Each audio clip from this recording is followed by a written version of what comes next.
इसमें light of थोड़ी होगा जी, लाइट हमारे वाला लाइट ऑफ कर दीजिए भाई, साउंड नहीं होगा बालाजी इसमें साउंड नहीं होगा। ये जो आप देखोगे ना, ये पोलर सेटेलाइट है। कौन सा सेटेलाइट है ये?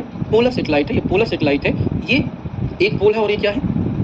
एक पोल से दूसरे पोल के सापेक्ष ही गति करेगा और पृथ्वी को यहाँ पे रोटेट कराया जाएगा। तो आप देखिएगा, तो पृथ्वी को जब रोटेट कराओगे तो पृथ्वी का हर एक बिंदु इसके सामने से गुजरेगा। तो पृथ्वी का हर एक बिंदु इसके सामने से गुजरेगा तो पूरे के पूरे पृथ्वी का पिक्चर लेगा कि नहीं लेगा? ये पूरे के पूरे पृथ्वी का पिक्चर लेगा। देखिए वो सेटेलाइट घूम रहा है, देख लीजिए वो सेटेलाइट। बताओ नॉर्थ से कहाँ जा रहा है? साउथ। देखो आपने बताओ, आपका जो उसका कक्षा है उसी कक्षा में गति कर रहा है ना, या उसका कक्षा चेंज हो रहा है?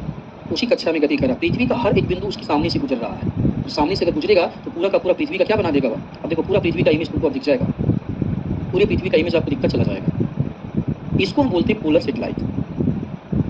पूरा आपको बन, इसे हम बोलते हैं पोलर सेटेलाइट बोलते हैं। आरी बात सुनिए, हमने एक फिक्स कर दिया, ऑर्बिट चेंज नहीं होने वाला, ऑर्बिट फिक्स रहेगा।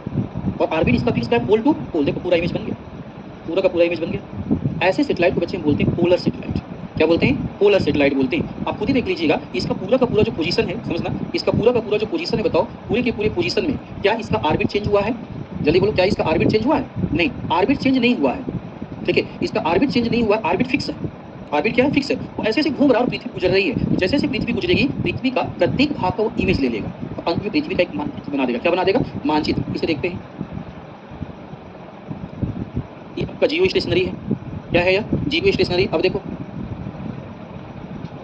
इसमें देखना, इस बिंदु के सापेक्ष ये एक पॉइंट है, हमने एक पॉइंट ले लिया तो इसी के सापेक्ष उपग्रह को फिक्स कर दिया।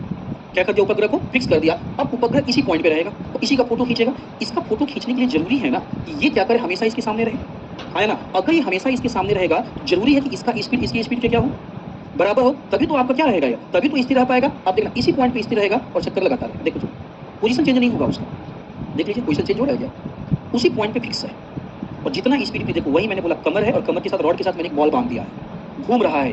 क्या हो रहा है? घूम रहा है। ऐसे ही अब इस पोजीशन को देख करके बता दो कि आप, क्या इस उपग्रह का पोजीशन पृथ्वी के किसी बिंदु के सापेक्ष चेंज हो रहा है?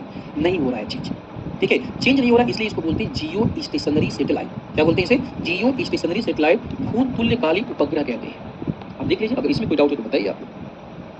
क्या नहीं, जरूरी नहीं है कम्युनिकेशन यूज होगा, पोलर वाला भी यूज हो सकता है। आगे हम पढ़ाएंगे, आप टेंशन मत लीजिए।